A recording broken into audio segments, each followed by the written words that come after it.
Hello friend, જય દ્વારકાધીશ, રાધે રાધે. આજે આપણે બનાવશું રીંગ ભજીયા. તેના માટે મેં અહીંયા ભાવનગરી જે મરચાં આવે છે મોળા તે લઈ લીધા છે અને હવે આપણે એને સુધારી લઈશું.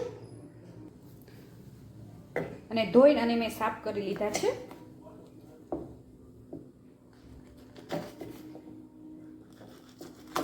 અને આવી રીતે આપણે પતલી ચિપ્સ કરી નાખશું. આવી રીતે આ રીંગ તૈયાર કરી લઈશું.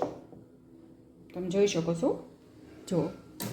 અને વચ્ચેથી જે બી આવે છે તે કાઢી લેવાના.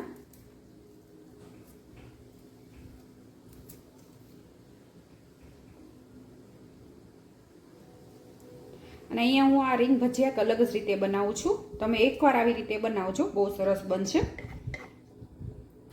અને જે મોળા મરચાં અને કડક લેવાના, તો આ ભજીયા સરસ બનશે.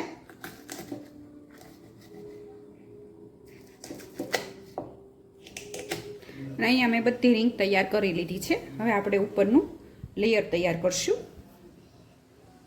અને એક વાસણમાં મરચાં બધા લઈ લઈશ. અને અડધા લીંબુનો રસ નીસોવી દઈશું. અને થોડુંક આદું ખમણી લેશું.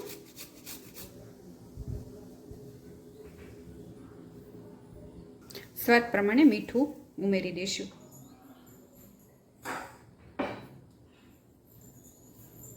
થોડીક હિંગ ઉમેરી દઈશું.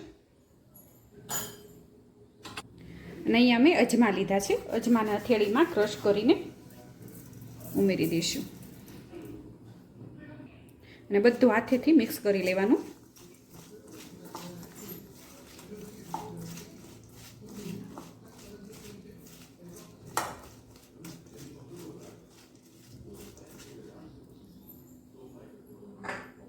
અને અહીંયા મેં કોથમરી લીધી છે, તે ઉમેરી દઈશું. તેને પણ મિક્સ કરી લઈશું. અને ચણાનો લોટ લીધો છે. આમાં બહુ ચણાનો લોટ નથી ઉમેરવાનો, થોડોક જ ઉમેરવાનો છે, ઉપર જ્યાં સુધી કોટિંગ થાય ત્યાં સુધી.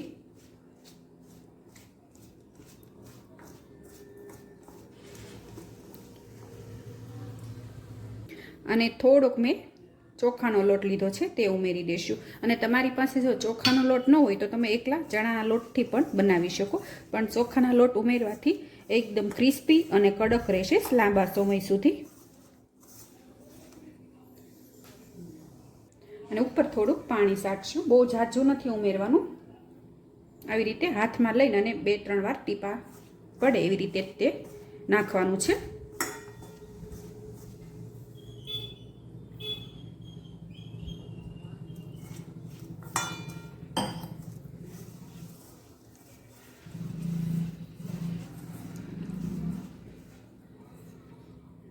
અહીંયા તમે જોઈ શકો છો, બધા મરચાંને કોટિંગ થઈ ગયું છે. હવે તળી લેશું.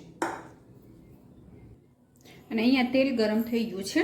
હવે આપણે એક એક રીંગ આવી રીતે ઉમેરવાની છે. એક હારે નથી મરચાં બધા ઉમેરી દેવાના.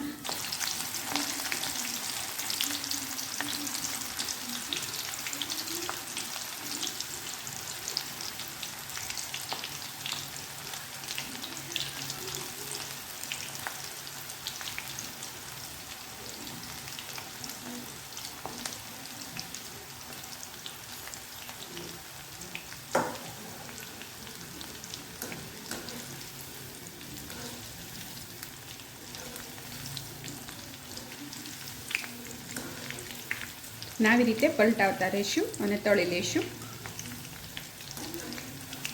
અને મેં કીધું એમ પહેલાં કે મરચાં તમારે કડક જ લેવાના, તો જ તે આ રીંગ સરસ બનશે.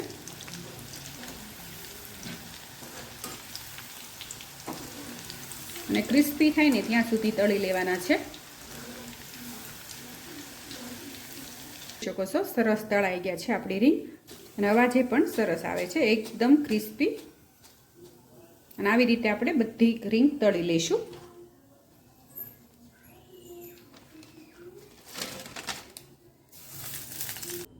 અને અહીંયા ક્રિસ્પી રીંગ ભજીયા તૈયાર છે. તમે જોઈ શકો છો, સરસ બન્યા છે. અને મારી આ રેસીપી તમને ગમી હોય તો લાઈક કરજો, શેર કરજો અને સબસ્ક્રાઈબ કરજો. અને વધુમાં વધુ શેર કરજો.